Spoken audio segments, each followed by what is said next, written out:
Hi, this is John Harcher, and welcome to episode 46 of Left Turn at Albuquerque. We go back to Tom and Jerry and the first of 3 episodes dealing with their 1960s theatrical cartoons. First up are the 13 cartoons made by American expatriate Gene Deitch, collected here on the DVD Tom and Jerry, The Gene Deitch Collection. You certainly can't mistake them for anyone else's.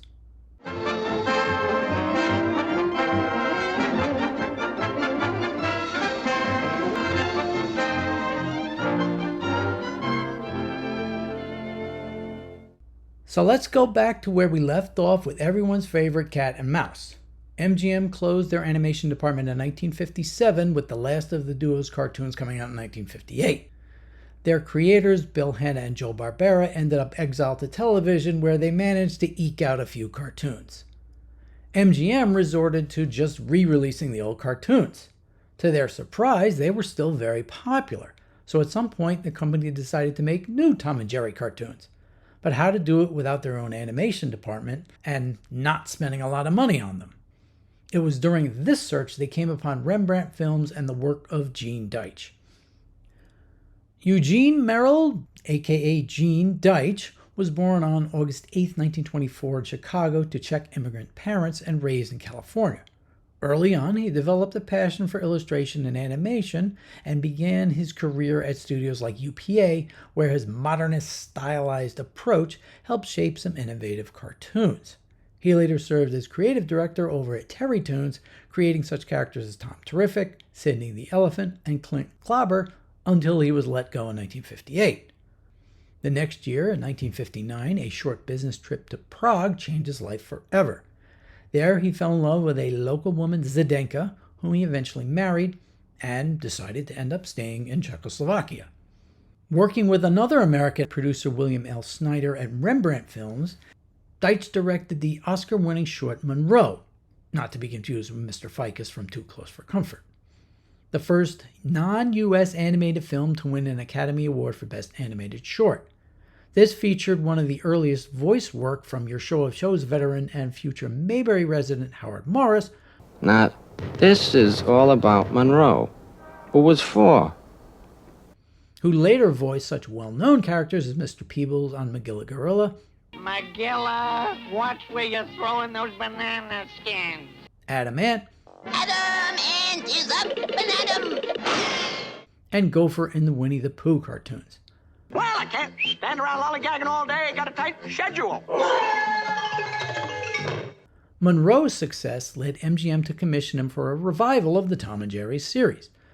Deitch brought his experimental style, electronic sound design, and surreal flair to the cat and mouse duo, creating a distinctive chapter in animation history. But he had a problem. He'd produced the series on a very tight budget. They were all done in Metrocolor. In Prague with a local crew who'd never actually seen Tom and Jerry. So he had MGM send over 3 Tom and Jerry cartoons for them to get an idea. No one seems to know exactly which cartoons were sent over. It's kind of like that scene at the end of The Time Machine with Alan Young. Which 3 books would you have taken? As we watch the cartoons, we can venture a guess which ones may have been seen by the gang. So let's take a look at them. The first of the Baker's Dozen was Switchin Kitten, released on September 7, 1961, written by Deitch and Eli Bauer, who'd worked with Gene over at Terrytoons. During a storm, Tom seeks shelter in a creepy castle where Jerry assists a mad scientist who's swapping animal brains, like a dog's brain in a cat's body, that kind of thing. They encounter another cat in the castle. He's orange, kind of like lightning, so he must have been in one of the cartoons that they saw. They first thought about calling this Dog My Cats, which implies all the swapping. This has a really surreal gothic tone to it with the mind swap experiments and all. I have to think this is not really what people were expecting. In fact, it kind of feels like those old Paul Naschy films like Frankenstein's Bloody Terror. This is really out of left field to start off the series. Down and Outing came out on October 26, 1961, with story by Lars Bourne. Tom goes on a fishing trip with his owner. Jerry tags along and they sabotage each other along the way and cause the owner a lot of headaches. This is the first appearance of the owner, voiced by veteran Alan Swift, who voiced Clint Clobber over at Terrytoons, the basis for the owner here. This one's kind of on the violent side, especially how Tom gets treated by his owner, so it was among the lesser seen of these shorts. It's Greek to Meow was released on December 7, 1961, with story by Bauer. This time it's an ancient Greek setting with Tom and Jerry causing hijinks in the streets, back alleys, and a temple involving mythical elements and chases and all the fun stuff you can do in ancient Greece. This is one of several period-themed shorts in the series and was shown quite a bit on TV. Now, for some reason, these last two cartoons were copyrighted by Lowe's instead of MGM. They used to be the theater arm of the studio before they'd split 2 years earlier.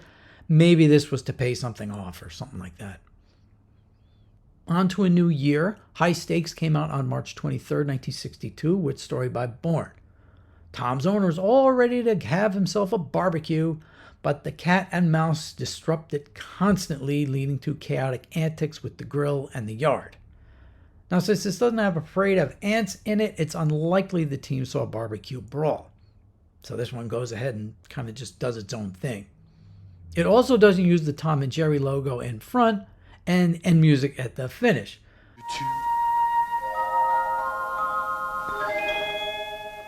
When you do these things fast, you just get them out however you can.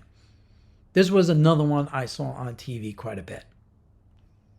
Mouse into Space was released on April 13, 1962. The story here was done by Todd Dockstader, who is actually mainly the sound editor on all the Deitch cartoons. Think of him as their own Treg Brown. Jerry is launched into space with Tom in pursuit amid zero-gravity chaos. The title is a parody of the TV show Men into Space. They even spoof the logo here, as you can see. But I think it takes its general feel from the British film First Man into Space, which doesn't exactly have a triumphant ending. However, they did get this into theaters right around the time John Glenn was orbiting the Earth, so very timely that way. Landing Stripling came out on May 18, 1962, with story by Bauer again. This one involves a little bird joining in on the action. Think of it as a kind of Euro version of Kitty Foiled. He's basically the canary from the earlier short. I'm not really sure I ever saw this one on TV, so I consider this one kind of the most obscure of these.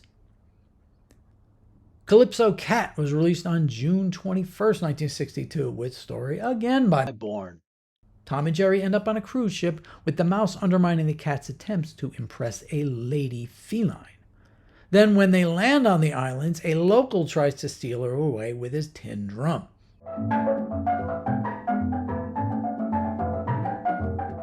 This one is very reminiscent of Springtime for Thomas and Casanova Cat, just with the island cat taking Butch's place.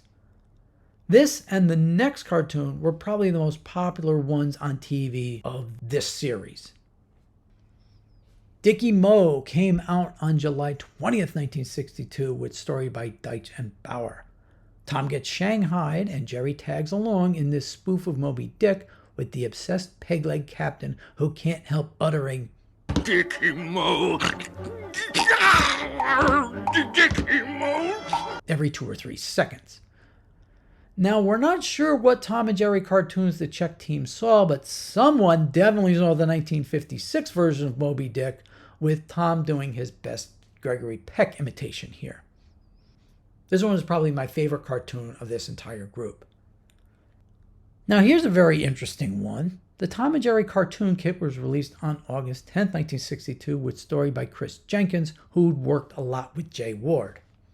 This is a very meta short where a cartoon kit provides props and gags for making a Tom and Jerry cartoon, breaking the fourth wall with assembly line chaos. This one is very highly self-referential. It's almost as if Deitch and team were showing the audience, hey, here's what we've had to work with. Cut us a break. It's quite imaginative in that sense. They were desperate for ideas and used that desperation pretty well here. And here's another sign of desperation. Tall in the Trap came out on September 14, 1962, written by Bill Danch and Ted Pierce. Wait, Ted Pierce? Ted Pierce? Yes, that Ted Pierce. He'd come up with a story for a possible Speedy Gonzales cartoon, but for one reason or another it didn't get made, so he ended up selling it to Deitch. It's Tom and Jerry in the Old West again, with Pierce playing up a lot of the TV spoofing he was really into at the time. We have references to Gunsmoke with the sheriff here, and the title card is a riff on Have Gun Will Travel. While not as top-notch as some of the Warner's TV spoofs, this was a decent attempt by the Czech crew. Sorry Safari was released on October 12, 1962, written by Bourne. Tom and Jerry accompany the cat's owner on a jungle safari. Of course, Tom's antics to catch the mouse anger him to the point of brutality. This was the last of 3 appearances of the Clint Clobber owner. Of the 3, I'd say High Stakes was the only one I saw on TV regularly with my irregular Tom and Jerry watching over the years. Buddies Thicker Than Water came out on November 1st, 1962, again written by Bourne. Jerry actually tries to help a starving Tom, and he reciprocates the feeling. So all is well, at least until their rivalry instincts eventually take over. A bit of change of pace for the crew. I'm not sure if they ever saw the ones where the two are sort of friendly, but they pull it off pretty well. The last of the Baker's Dozen Deitches is Carmen Get It, released on December 21st, 1962. The duo meet up with classical music once more, this time with an expectedly more European feel to it. In fact, of all of them, this one reminds me most of the Euro tunes like Allegro non troppo the most. Surprisingly, Bizet's opera wasn't used too much in animation, but it's been fairly ubiquitous in popular culture. The titular heroine has been played by stunners like Rita Hayworth and Dorothy Dandridge. It's been spoofed by people as disparate as Andy Griffith. It's got this gypsy girl, Carmen, in it, and it's got this boy named Don Hosey in it. And Benny Hill. There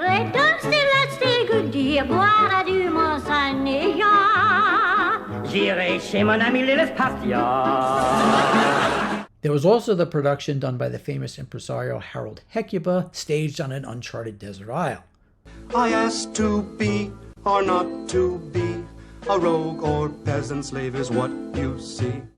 Neither a borrower nor a lender be, do not forget, stay out of debt. But if you were a kid in the 70s, it can only remind you of one thing. The experiment ended after a change of personnel at MGM. These shorts are often polarizing, praised by some for their creativity under constraints, criticized by others for deviating from the classic slapstick. Deitch himself noted the challenges of the overseas limited budget productions, but he did the best he could. So this series ended, but he wasn't hurting for work. He continued his prolific career in Prague for decades, directing some of those Popeye cartoons for TV. Some of them are even cheaper than these. A series of Nudnik cartoons which earned him more Oscar nominations. He even got to The Hobbit before Rankin Bass. He received several Lifetime Achievement honors, including the Winsor McKay Award. That's pretty big for people in animation. Hey, that other guy looks familiar. And passed away in Prague on April 16th, 2020, at the age of 95. Not bad for a guy who took a chance overseas. Currently, the DVD collecting all 13 cartoons is out of print. Hopefully, we can get a Blu-ray upgrade sooner than later. But that was not the end for Tom and Jerry. They'd soon be resurrected again, this time by a very familiar name. As always, please remember to hit the subscribe button so you can keep track of what's coming up next. Next time is part 1 of the Chuck Jones era, where the former Warner's director takes over the Cat and Mouse's career. I'm John Harchar. Thanks for watching.